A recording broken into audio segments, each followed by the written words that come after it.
Hi, everyone. Welcome to the CJARS Fellowship webinar program.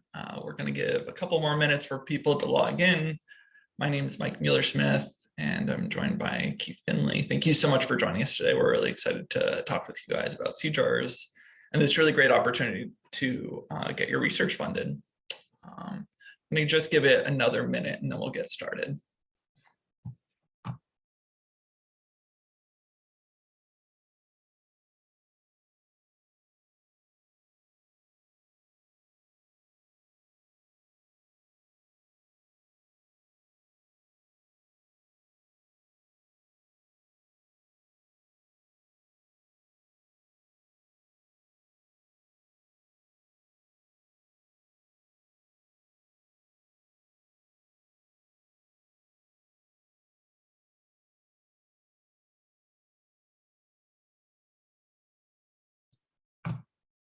Okay, in the interest of time, why don't we go ahead and get started? As I mentioned, my name is Mike Mueller-Smith, and I'm joined here by Keith. And here's a quick agenda on what we're going to be covering today. We're going to start with a welcome, as we're doing right now, and an introduction to CJARS.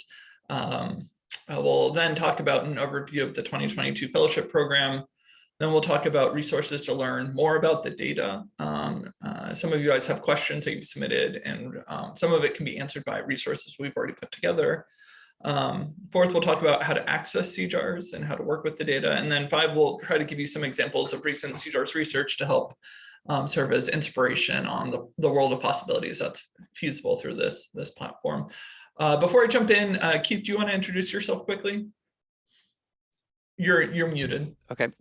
Thanks, Mike. Hi, I'm Keith Finley. I'm an economist at the Census Bureau, and I work with Mike on the CJARS project, and we're excited to have you all here. Thanks. And it's really nice that Keith and I are able to do this together. My name is Mike Mueller-Smith. Keith and I co-founded CJARS back in 2016, and it's a collaboration between the Census Bureau and the University of Michigan. And so it's really nice that we're both able to be here to talk with you about the platform. Okay, this is going to be the webinar is in a Zoom webinar format. So we have some questions that we'll talk about at the very end in a live Q&A. That we received with your registrations. Keith and I will go through those and answer them. But if you have additional questions that come up throughout the talk, as if you see anything on the slide that you're confused about, feel free to just submit a question through the Q&A feature, and we'll get to that at the end. And we'll be sure to, time permitting, be able to answer all of your questions. I think that's probably the most valuable thing that we can do here is actually answer the questions that you guys have. So let's go ahead and jump into the material. So the first topic is an introduction to CJARS. And for those of you who are CJARS super fans, I apologize that some of this might be redundant with other resources that you've seen. All right, so CJARS was founded in 2016, and it's a joint data infrastructure project between University of Michigan and the U.S. Census Bureau. What we're working on is building a novel data platform to modernize research and statistical reporting on the U.S. criminal justice system, including event-level criminal justice data with nationwide scope, tracking events across key milestones in the justice system, like arrests leading to charges and convictions, leading to periods of correctional supervision, with capacity to link with individual level survey and administrative data held by the U.S. Census Bureau. And that's going to be a whole range of socioeconomic and demographic characteristics, as well as future behavior. It's been made possible with financial support from the National Science Foundation, the Bill and Melinda Gates Foundation, Arnold Ventures, the Robert Wood Johnson Foundation, the University of Michigan, and the U.S. Census Bureau.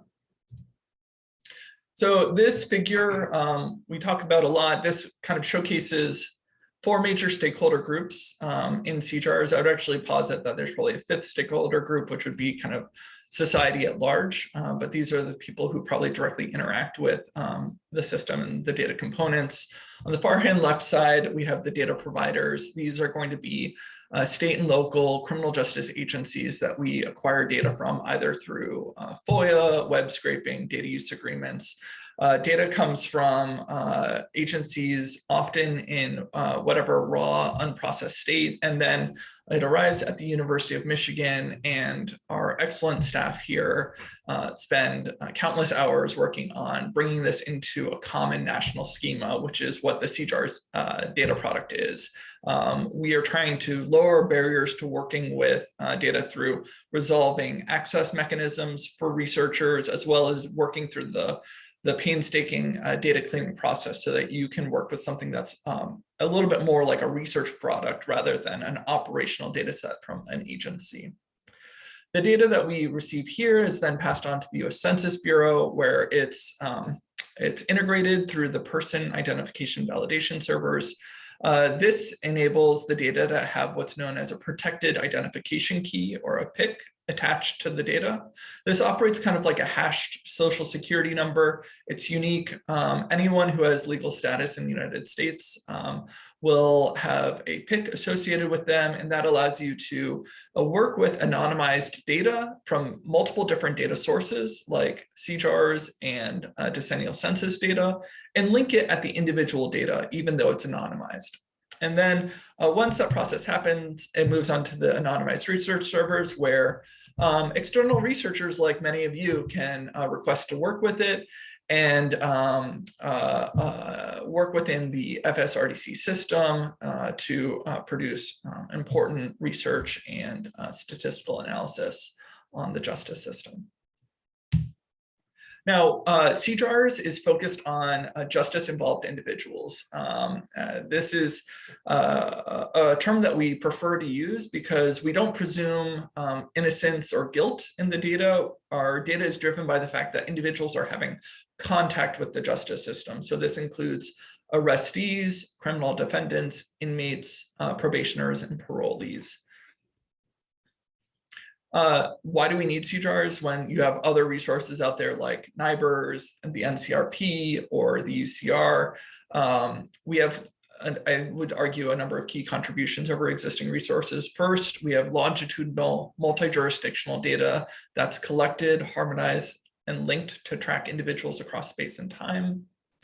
We allow researchers to monitor the evolution of a criminal episode because we're bringing together data from these different stages of the justice system into one unified database. It's built with the intention from the start of integration with socioeconomic survey and administrative data held by the Census Bureau. And I think a really big thing that is an important frontier for future work is thinking about potential non-criminal justice solutions to the determinants of criminal activity, as well as what the non-crime implications of criminal justice policy are. Really putting the justice system and criminal activity within the broader scope of individuals' life cycle behavior. And so this is really exciting that this is possible. And finally, CJARS isn't reinventing the wheel. We basically already are leveraging an existing widely distributed, secure, responsible data access mechanism. And there's no gatekeeping that we're doing. As soon as the data is available to us to use for research purposes, it's available to all of you as well. So what is CJARS not? I think it's really helpful to sometimes, with a project this ambitious, sometimes people think we can answer any and all questions that they've ever had. And while I would like to be able to do that, we don't have the resources currently to take on such ambitious goals. So there are things that we've defined as being out of scope currently in the project. So for instance, we don't track information on minors involved in the justice system. That's not a value judgment about the importance of that stage. It's just an indication that that type of data often has higher barriers to data acquisition and more significant legal hurdles, and we don't have the resources to target that type of data collection. We don't track reported crimes that do not result in arrest. So, if you're using CJARS to try to monitor the levels of criminal activity, that might not be the best resource compared to, say, UCR or NIBRS, since we really need a justice-involved individual to relate a criminal justice event to. Likewise, there are aspects of the justice system that are quite interesting, but we might not get the person identifying information for, like the career progression of law enforcement, prosecutors, judges, or correctional officers. Sometimes that information, or often that information, isn't consistently available across jurisdictions for us to access, or other events that might elevate the criminal risk or be impacted by the involvement in the justice system. So things that might be happening within the legal system, like housing evictions or child welfare investigations, child support obligations, but are happening within different domains like civil courts or family courts. Those would be beyond the scope of the data that we're collecting currently. And with this, I'm going to turn it over to Keith, who's going to talk about the overview of the 2022 fellowship program. Great, thanks, Mike. The primary reason we're here today is to tell you more about the fellowship program. And we're really excited to have this. It's the second year we're doing the fellowship program, and it's changing a little. The amount of the stipends is increasing quite substantially. Ultimately, the goal of last year's program and this year's program are to accelerate researcher use of CJARS, because ultimately more research is going to get done by other people than by us using the CJARS data, and we want to get people into the federal statistical research data centers doing that kind of work. The fellowship benefits include a $35,000 stipend that can be used to support your research in any number of ways. So you could use it to lower data access costs if for some reason you have to pay for FSRDC access. You could use it to hire a research assistant. You could use it to pay off your own researcher time. People who are preparing proposals for, once they've been awarded the fellowship, they'll get support from the CJARS team to make sure that the proposal they're putting together is going to be successful in the FSRDC proposal process.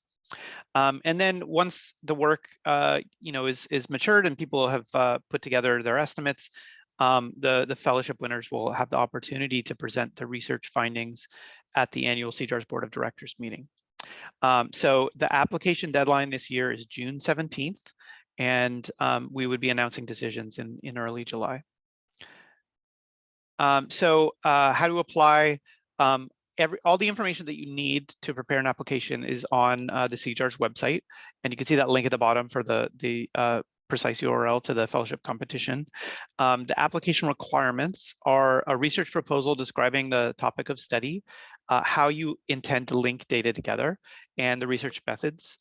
And proposals relatively short, 2,000 word limit. You need to submit a current CV or resume, and then you need to include a data access plan describing which FSRDC location you plan to conduct your research in, any anticipated data access barriers, and plans to address those barriers. And what we would really encourage, not just to people who are preparing fellowship applications, but everybody who's thinking about using CJARS data, is that they make use of the administrator at their local FSRDC. That this person's this person who's a Census Bureau employee, it's their job to facilitate research applications, to figure out the costs of getting into the FSRDC location, if there are any, depending on your affiliation. And they know the most about the other data that's available and how it could be linked together. So a little bit about how we're going to be evaluating the proposals, and this is the same as last year. There are 4 evaluation criteria.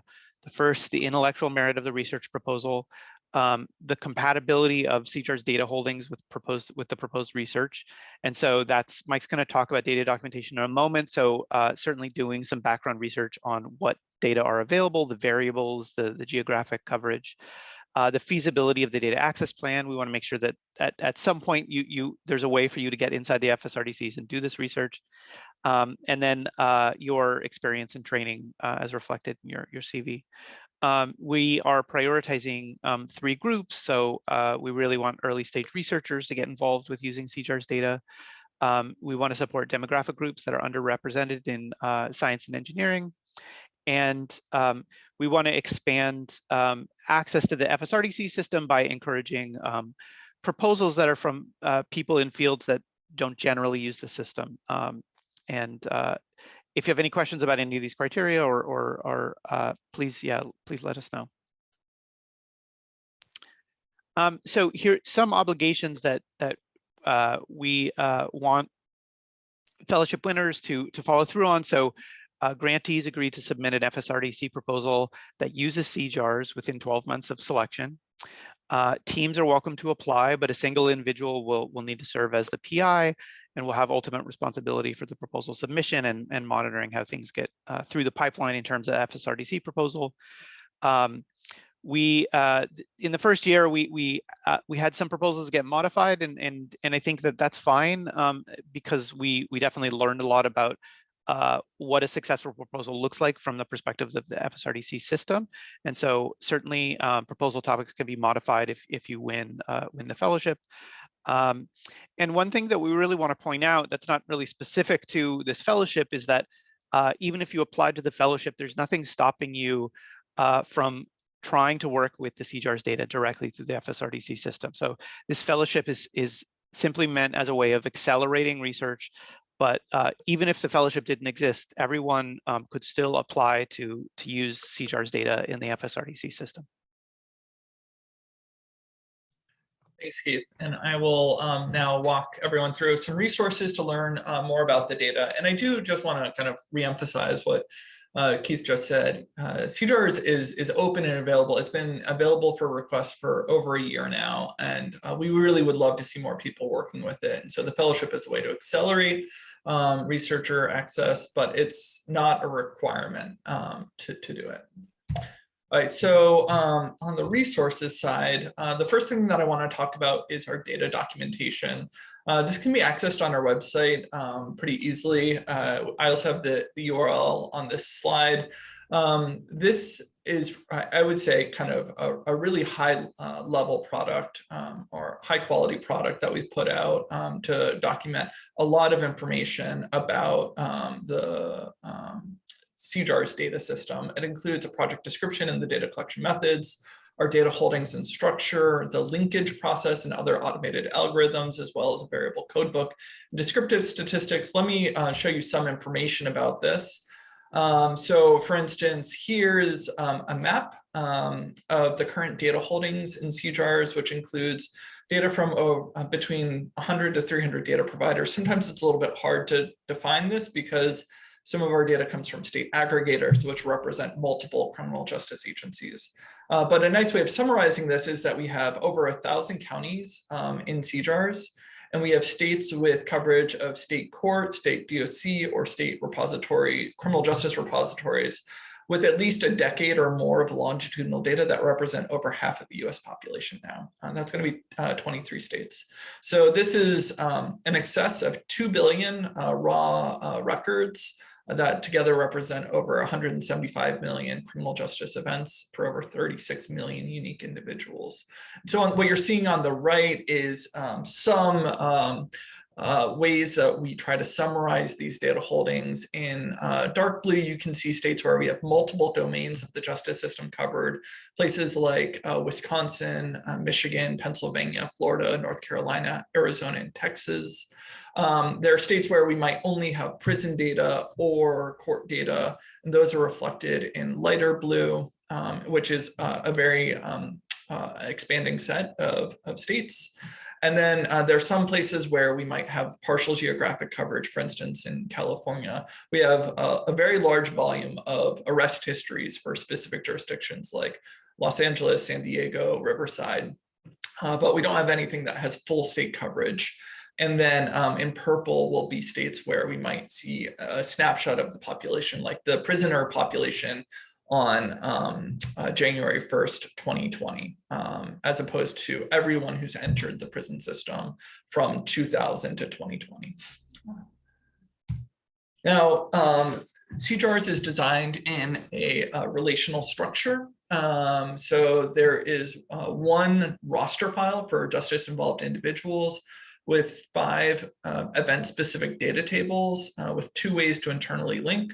So all of the data can be linked just at the person level through the CJARS ID.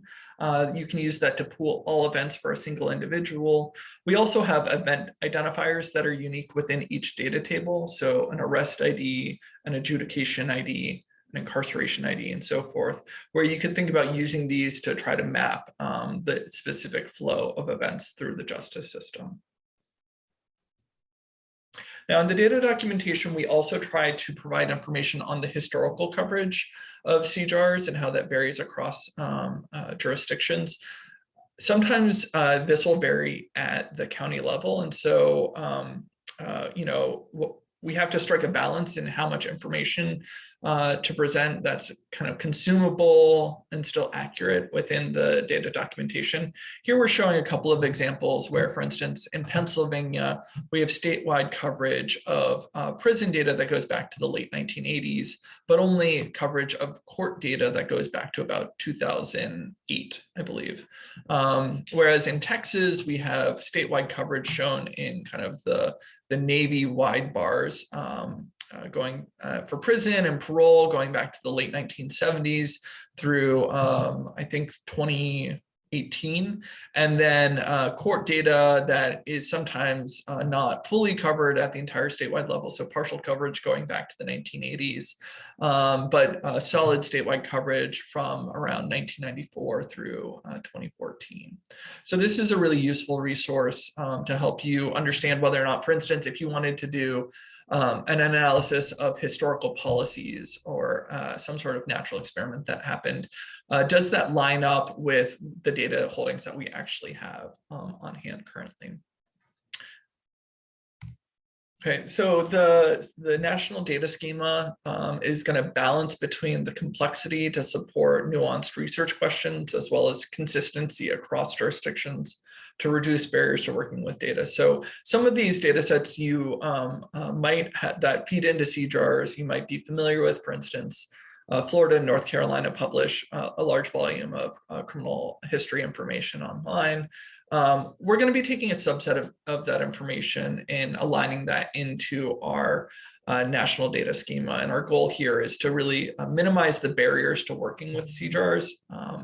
And so I think there are some compromises that we do have to end up making in the final data product that we distribute. But if there's ever kind of additional information that you're interested in bringing in that isn't covered by the variables listed in CJARS, there are paths to bringing additional data into the RDC system. There are also finite resources that limit the level of detail that can be extracted from source files, which again is going back to this original point that, if there's something that we're missing that you would like to see, then there are paths to thinking about how you can bring in additional data. As much as possible, we do try to provide the raw data fields in CJARS for how we extract things like sentencing information or offense type in the data. But we ultimately face a balancing act between data collection, data processing, and data analysis. And with finite resources, unfortunately, we can't kind of maximize all three of those categories. So where possible, as I mentioned, we preserve source values in addition to providing users with the harmonized values to support a flexible range of uses of CJARS.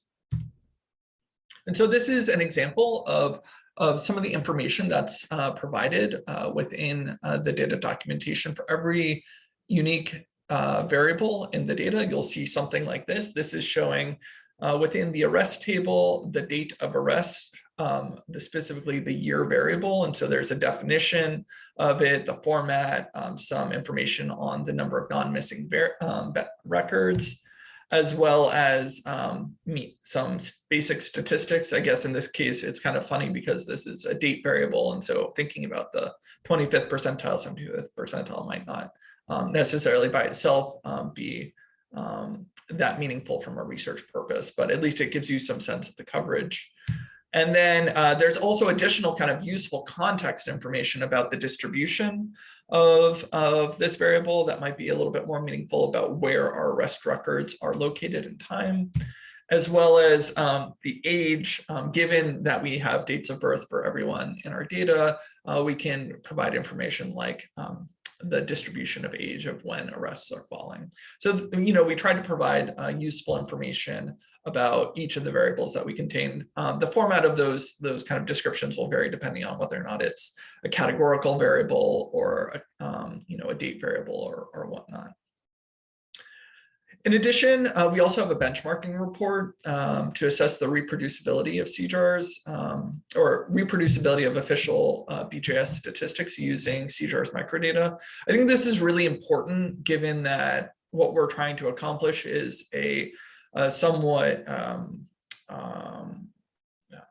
novel approach to trying to build data through kind of collecting administrative data from multiple sources and then figuring out ways to harmonize it after the fact. So it's important to show that the data that we're constructing is actually consistent with other accepted data resources like the UCR, the State Court Processing Series, the National Prisoner Statistics Programs, and whatnot. And that's also available on our website.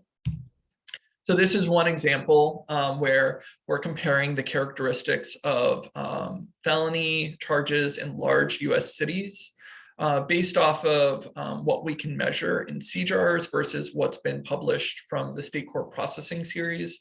And here we're including factors like age, gender, sentencing outcomes like probation length, how long the case took, like adjudication duration, offense types, the final disposition, incarceration length, and race and ethnicity.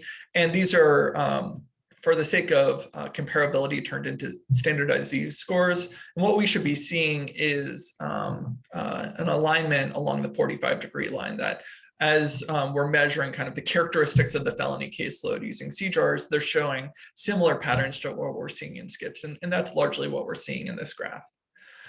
We also will provide direct comparisons of caseload sizes when that's possible from published statistics. So here we're showing the number of prison entries that we've calculated using the CJARS microdata and comparing that to the NCRP and the National Prisoner Statistics Program.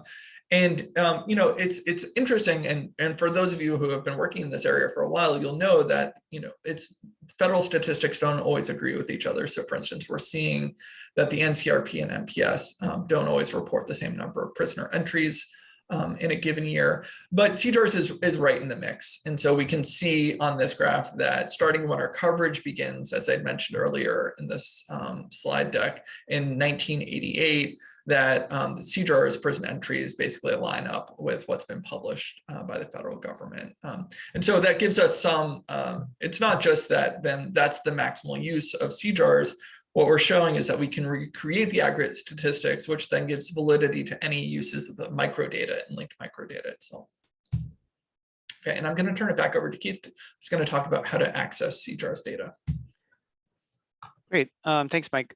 So like I said earlier, the CJARS data are available through the Federal Statistical Research Data Center Network. They've been available for external request for more than a year. And so qualified researchers on approved projects can use the data through this network that I'm talking about in a moment.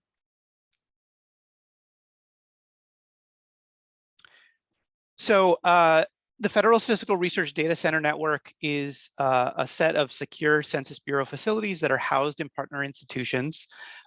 Most of them are in universities. There's a fairly large set that are also in Federal Reserve banks. There's currently 30 locations around the US, and we've been adding a number of them every year or two in new locations. The access costs vary by location, by the researcher affiliation, and by how long the project takes. The CJARS itself doesn't charge any costs for using the data, so you just have to get access to the FSRDC network with your research proposal, and then you'd get access to CJARS data that way. Researchers can bring in additional data that at a cost to link in at a person level, for example. Right now, there are opportunities for virtual access. It depends on the FSRDC location. It depends on the type of data that's being requested. But for the last 2 years, during the quarantine, this started, and it seems like the opportunities there are going to remain open for virtual access. And then finally, just because of our statutory requirements, only aggregate statistical material that's been reviewed by the U.S. Census Bureau Disclosure Review Board can be released from FSRDCs. And generally, for external researchers, when they're writing their research proposal, they're kind of laying out ahead of time what that statistical material is going to look like, at least in a rough sense. Next, yeah. So now getting access to CJARS through the FSRDCs involves a process. It's the same FSRDC proposal process that any researcher would go through. And the requirements for this sort of proposal are a project overview and description of the research methods, a description of the data and linkage procedures, an overview of the planned statistical output, like I just mentioned, and then finally, a statement of benefits of the project to the U.S. Census Bureau. So this is, again, a statutory requirement that material that is produced by the FSRDC network is benefiting the Census Bureau through a variety of criteria that are relatively easy to satisfy for the sort of projects that I think most of you would be interested in. What we have done for CJARS in order to make it as easy as possible for people to apply is we've produced this proposal guide that is on the project website. You can see the link there, or you can just go directly to the project website and navigate to it. And it goes over each one of these steps, each one of these requirements in terms of the documentation. It actually coaches a researcher on how to generate a statement of benefits for the project that are, more specific to the sort of work that a researcher might do with CJARS. Once your proposal has been submitted through the FSRDC process, there could be an additional review by CJARS data providers, and it really just depends on the jurisdictions being studied, whether or not they're identified, and the level of geographic aggregation. And so far, that hasn't been a constraint on any of the proposals that have been submitted to the FSRDCs. We have a specific email address for people that are prospective researchers, data users, or current data users, and you can submit questions there if you have questions about coverage or maybe getting started with the FSRDC process.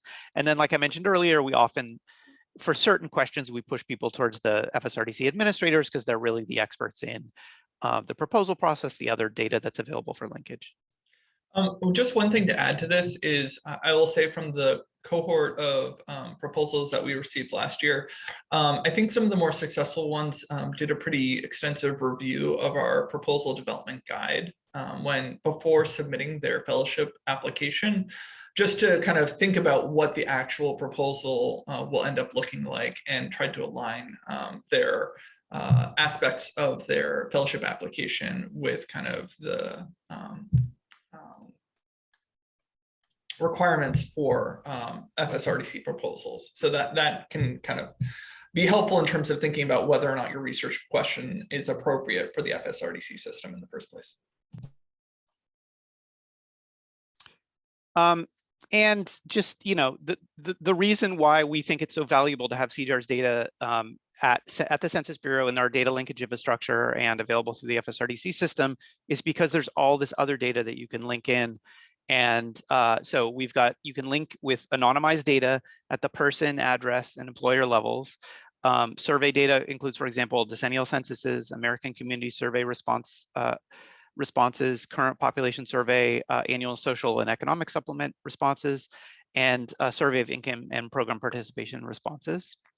In terms of administrative records, this is not a complete list, but in terms of income and employment, the big resource here is a longitudinal employer household dynamics, the LEHD quarterly earnings data that's based on unemployment insurance records.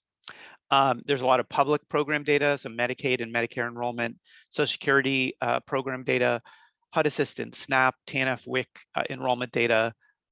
Something that we've worked on and Mike's going to show you in a moment is measuring mortality using the Social Security Numinant file. There's many other data sets available. Okay, and with that, I'm going to walk through a couple of examples of recent CJARS research that our team has put out and to try to help kind of stimulate some ideas of what you might be able to pursue through this. I know that it might be an environment that many of you are unfamiliar with, and so I think talking through actual examples can be quite helpful. So in this first paper project, what I want to talk about that we used at CJARS was to think about how we can better understand some of the determinants of criminal activity. This was mapping into a natural experiment that my collaborator, Manasi Deshpande, had originally studied, looking at how with the federal legislation under PROWARA, individuals who had been receiving supplemental security income, or SSI, as children who turned 18 after this federal legislation had been adopted had a much lower likelihood of continuing on to adult benefits because of a revision for the continuation process from child to adult benefits. And in that prior work, what Monacia had identified was that this increased the amount of participation in the formal labor market, which is what you're seeing on the left-hand side of this graph. What we came to in this project is kind of re-examining some of these, the conclusions or kind of the policy implications of this restriction of benefits by looking at the criminal activity of individuals who are removed from SSI due to their 18th birthday. And this is showing a regression discontinuity where we're mapping on the x-axis the relative timing of someone's 18th birthday relative to the adoption of PROWARA. And then on the y-axis is showing the average kind of caseload for people who shared that same birthday, their earnings and their criminal activity. And on the right-hand side, we're seeing that not only did it increase participation in the formal labor market when you removed a source of cash assistance on an order of about, I think, something like $800 per month for these families, you actually also increase their criminal activity, which is an unintended consequence of this type of pullback in safety net assistance. And here, what we can see is that there is an increase in criminal activity to the extent that we see a measurable jump in annual incarceration rates for the next 2 decades within this population. And as a result of this, we actually find that all of the cost savings from increasing decreasing the likelihood of individuals transitioning onto adult SSI is actually completely eroded by expenditures within the justice system. And so this ended up being not a cost-saving program for the federal government. Another project is that Keith and I published through a volume in Annals last year that was focused on the Great Recession, was looking at the experience of individuals who were justice involved around the time of the Great Recession, around kind of 2007 to 2010, and looked at 2 types of cohorts, those with felony convictions and those who had been released from prison around those times, and then followed them over the next 4 to 11 years and looked at their cumulative mortality rates. And what we found that's quite astounding is that for a population whose average age is quite young, around 30 years old, where the average 12-year mortality rate for kind of men in this age range is about 2%. Instead, we're seeing cumulative mortality rates approaching 6 to 8%. A really, really high mortality risk within this population, which just presents, some of the potential non-crime impacts that the justice system might be having, as well as the potential vulnerability within this population. And then finally, this is a project that we don't have a public paper on yet, but will be released hopefully in April. And this is looking at quantifying intergenerational exposure to the justice system amongst recent birth cohorts, children in the United States born between 1999 and 2005. And this is co-authored work between Keith and I, myself, and our collaborator, Brittany Street, who is a former postdoc with CJARS. And what we've done in this figure is linked adults to children through a variety of data sources available in the FSRDC system, things like decennial census household surveys, program participation data that contains caseload information for the household, dependency filings within the tax system, a whole range of things that help us connect an adult generation to their children, as well as other individuals who might be cohabiting with that child while they're growing up. And then we also identify what the kind of income rank is amongst adults who have children for the kids that we're looking at. And so what this is showing is that across the parent household income rank, that there is a protective effect of income on exposure, where exposure here is being defined as growing up in a household where 1 or more adults face criminal charges at some point during your childhood. But alarmingly high rates of exposure within this population. This is the first time we're ever calculating statistics on the likelihood of having an adult in your household face criminal charges during your childhood. You can see that below the 50th household income rank, for many racial and ethnic subgroups, more than half of the kids, more than 1 in 2 children grow up in a household with someone facing criminal charges, which is a very concerning statistic to see. But as I said, there's a potential protective effect of income, but this varies by race. And so, for instance, white children seem to benefit more from income than, say, Hispanic children. Okay, and with that said, that's the end of the formal portion of the presentation. I'm just going to put up for a second before we start answering your questions this slide that has a bunch of email addresses and resources for you. We'll also be emailing out this slide deck so that if there's any resources that you saw that you didn't have a moment to jot down the URL or anything like that, you'll have that available directly to you. But with that said, I'm going to stop this screen share. And we received a number of questions with the registration. So we're going to turn to those first. But I think we'll still have plenty of time to get to questions that have been submitted through the Q&A. So let me pull up the questions now, and we'll just get started with that. So the first question, I'll pose this to you, Keith, so I'm not just answering my own questions. Does CJARS support big data analysis using prisoner data? And this is from Young J. Lee. Yeah, so we, as you saw in the relational tables that Mike showed earlier, there's a table on incarceration, and that includes event level data on spells of incarceration served by individuals in the CJARS covered states, and that's millions of incarceration spells from those states. And of course, you can go back to the data documentation to see which states there are, and look at the data notes to see how the variables vary across the different states. Our next question comes from Kathy Lee, and she asks, is preference given to those who have a long history of publishing? Will new PhD students with solid research plans be considered? And I can just say, the vast majority, while we say that PI experience is weighed in the evaluation criteria for the fellowship program, the vast majority of the weight goes to the proposal itself. And so if you write a very solid proposal that reflects, an idea that is both exciting and executable within the data system, you'll be very seriously considered regardless of your publishing history. So this is really focused on the research proposal itself. Katie Durant asks, I would like a clearer understanding of the criminal justice variables available. And for that, I would just recommend that you turn to the data documentation. This is probably not the right venue for us to go through each variable line by line, but you can always reach out to us with some of the email addresses that are available. Roland Zulo asks, a list of linkable databases would be useful along with link fields and any limitations. Keith, I don't know if you might want to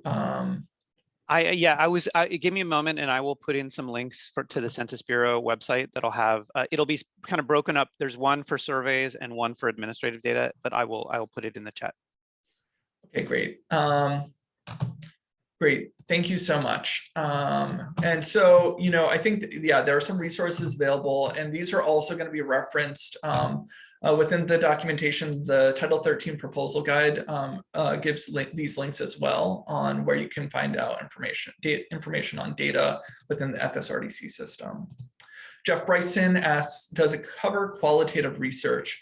And for that, what I would say is CJARS might not be the best venue for you to conduct qualitative research. All of the data that you'll have access to is anonymized, and so it would be a violation of our IRB as well as federal law for us to provide you with kind of personally identifying information in order to contact the individuals who are contained in CJARS. You could, as I mentioned, conduct qualitative work and bring that external data into the FSRDC system, but that can be quite expensive. And there are also restrictions on the minimum cell sizes that you're required to have in order to disclose any statistics produced through the FSRDC system. So this might not be the best venue to pursue qualitative work, depending on how you're thinking about that.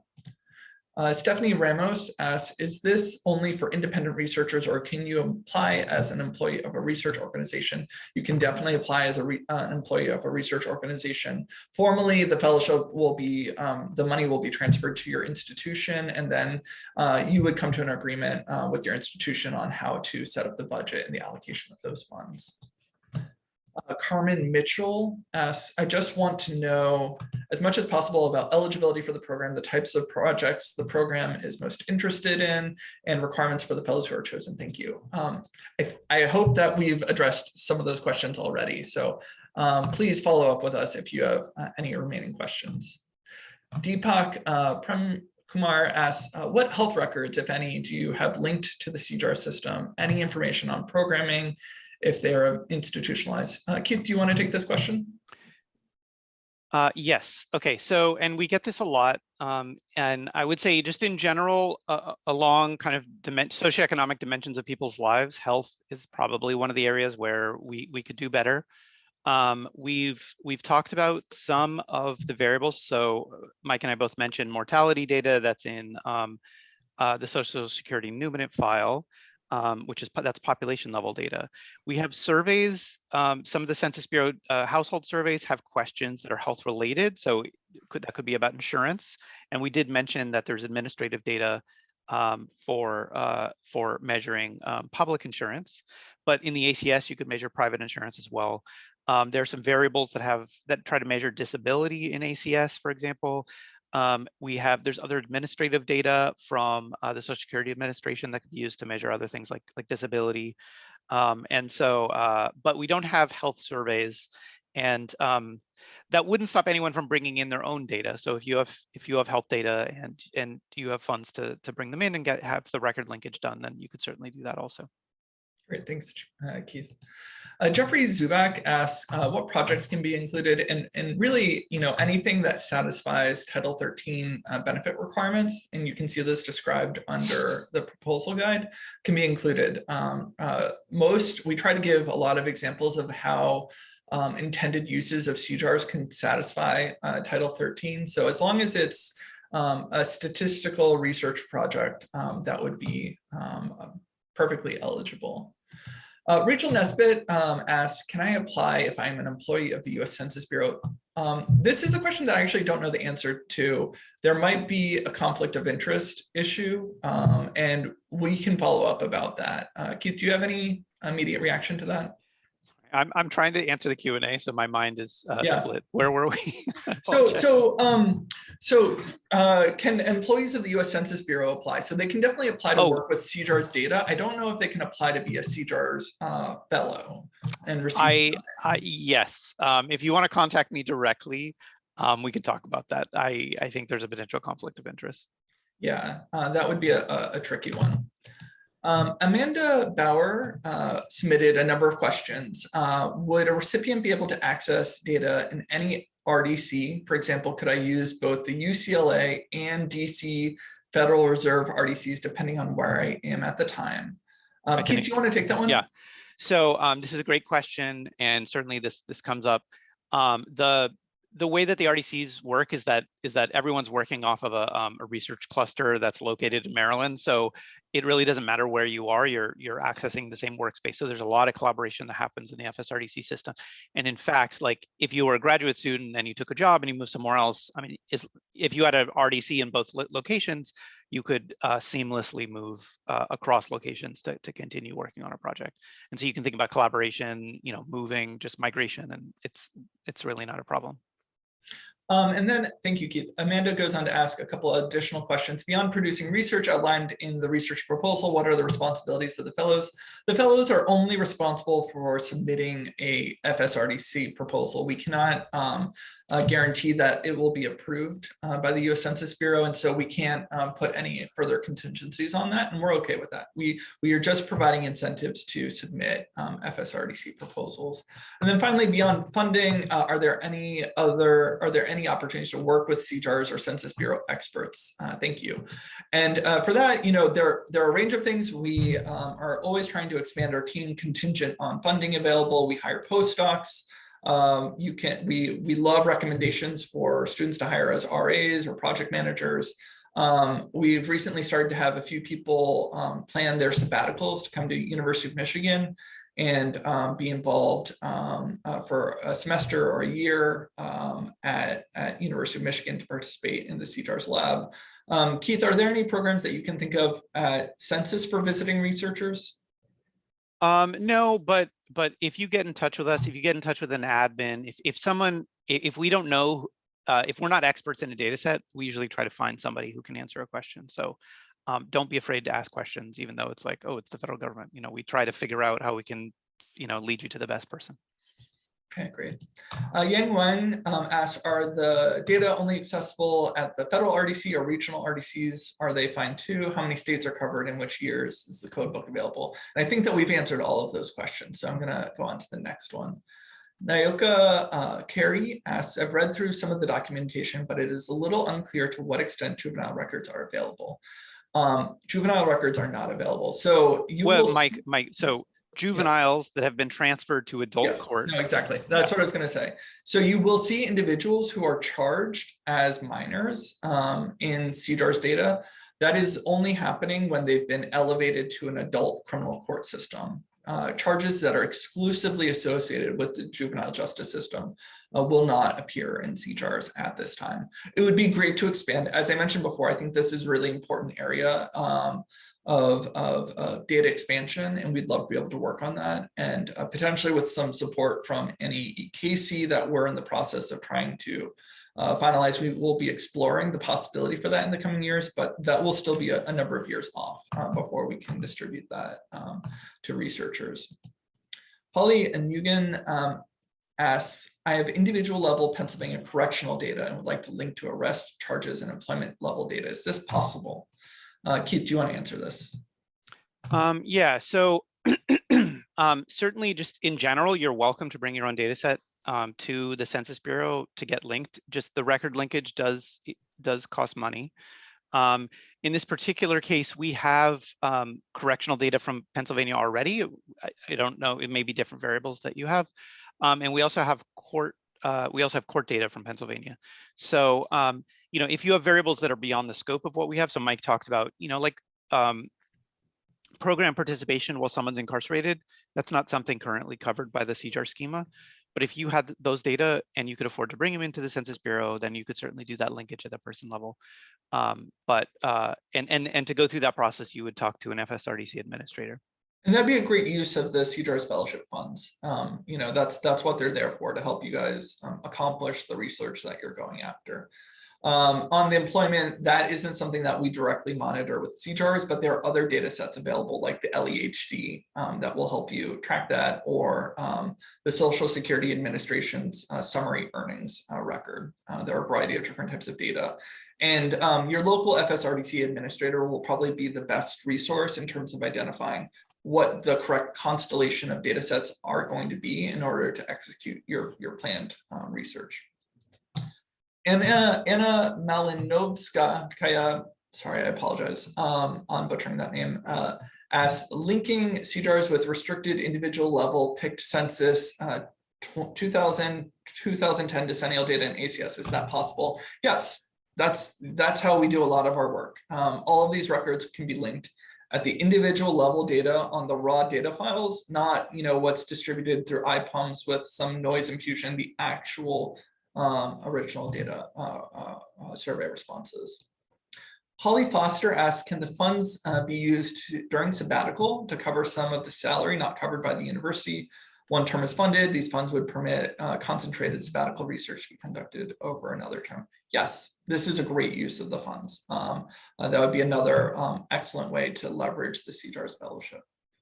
Again, it's kind of up to you and your institution on kind of negotiating the exact appropriate uses of the funds, but I can't imagine that your institution would have a problem with that. Brendan McConnell asks, I'm based in the UK and thus would not be able to reach a FSRDC. Is there scope to partner with CJARS researchers on projects? Alternatively, thinking of research visits, do you have synthetic data with which one could access outside the secure environment and use to write initial set of code?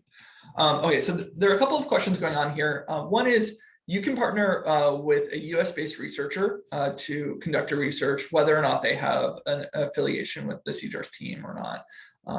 I think that is a potential solution for pursuing CJARS-based research for international researchers. On the question about other data sets being available, there are a couple of plans that we have. I'm not sure if these are going to be available in the next year, but they are going to be available hopefully down the road. One is to release a synthetic data product, which will be distributed through ICPSR, which will contain a subset of data, which will be synthetic. So it'll reflect the underlying variation in CJARS, but not contain any true original records.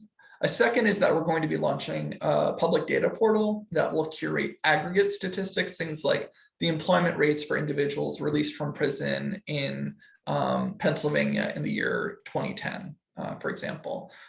There's going to be, the last time I estimated, we're planning to try to release something like 500 million statistics through that portal. And I think a lot of analyses that are aiming at aggregate statistical analysis of like area level policy changes that don't need to have access to microdata could potentially leverage that for their research. And then finally, we're in the works of trying to plan for a potential Michigan-based research server that individuals could subscribe to access CJARS directly without kind of the linkage opportunities from the FSRDC system. But we're still trying to pursue funding in order to build that system. So that's not yet finalized. And this is the last question from the registrations. Would it be possible to record the meeting? Yes. I am glad that I did that without seeing this question in advance because, yeah, we recorded the meeting and we'll be sure to distribute a link to everyone who registered. With that, let's turn over to the live questions. There's one Q&A that I didn't answer, Mike, that's about IRB proposal. I think that would be better suited for you. Okay, is this one from Caitlin Sims? Caitlin Sims, yeah. Okay, are there any particulars we should know about for submitting IRB proposals for research using this data at our home institutions? So the way you would want to approach submitting an IRB proposal is like any other FSRDC-based research project. Your IRBs, if they have any experience working with RDC-based proposals, I think that will be really helpful. You won't be accessing any anonymous or identified data, and so that can be very helpful in terms of expediting the process. You're basically working with secondary data that's anonymized, and at least at the University of Michigan, that has made it move a lot faster. If your IRB has experience working with RDC-based proposals, then it can also expedite some of the questions about security because it's an established protocol. I know that Zubin has had his hand up for a while. I'm gonna unmute you, Zubin, if you want to ask your question now. Oh, Zubin just took his hand down, so I will not put him on the spot. There's some questions that have come up in the chat. So let me turn to those. They've already, I think we've answered those. So did you look at the Q&A answer to see if there's any that we want to verbally? So sometimes the chat isn't available for everyone. So let me just ask this. So one is, does a person who's currently justice impacted, so for instance, a researcher who's on probation, hinder eligibility for the fellowship? So individuals have to go through a federal background check in order to access the FSRDC system. That having a criminal record does not make you ineligible to work within the FSRDC system. And so we don't consider that as a disqualifying criteria for the fellowship program. That's a great question. But one thing you could talk to an FSRDC administrator about a specific question, because I'm sure this has come up before. That's another great suggestion, and that probably would be something useful to address in your data access plan. There's another question that was asked in the chat. Do CJARS data include micro-level data on non-criminal justice involved individuals to create a match sample for criminal justice involved individuals? So here is one of the really nice things about CJARS being in the FSRDC system. You could link, for instance, the CJARS data to the 2010 decennial census, and you could identify a set of people who have justice involvement, and then you have the entire rest of the country to select your match sample from. So, that's just one example that you could think of as a way to build that out. Within the FSRDC system, you have access to potentially the universe of the US population, not just those who are justice involved. I think that's everything, unless there are other questions. So there's another question from an anonymous attendee. If you have a couple of possible proposals, would you be willing to talk to people about which of the proposals would be a better fit for the fellowship? We are always happy if you want to reach out with your questions. Ultimately, I think it's important that external researchers drive which questions they think are most important. We can't tell you what is the kind of most important question to ask. Well, we can answer our questions about whether or not this is a feasible research project within the FSRDC system. And because we sometimes we have a lot of work on our plates and we might not get back to you quickly, your local FSRDC administrator is another great resource for people who can look at your ideas and say, the way you're thinking about the data isn't accurate. This isn't going to actually work in practice, or that you might face a problem in this way or that. I think that is everything. Oh, we just had a follow-up question. Following up on, Keith just answered it, so it's disappeared from my queue. We're over on time. Thank you everyone so much for attending. We really appreciate your interest, and we really hope that you'll both apply to be a fellow and apply to work with the CJARS data. It's out there for you guys to use, and it brings joy to my heart every time I see a proposal come through. So thank you again, and please don't hesitate to follow up with any questions that you have via email. And we'll be sending out a recording, a link to this recording, as well as the slide deck later this afternoon. Thank you again. Have a great day. Thanks, everybody.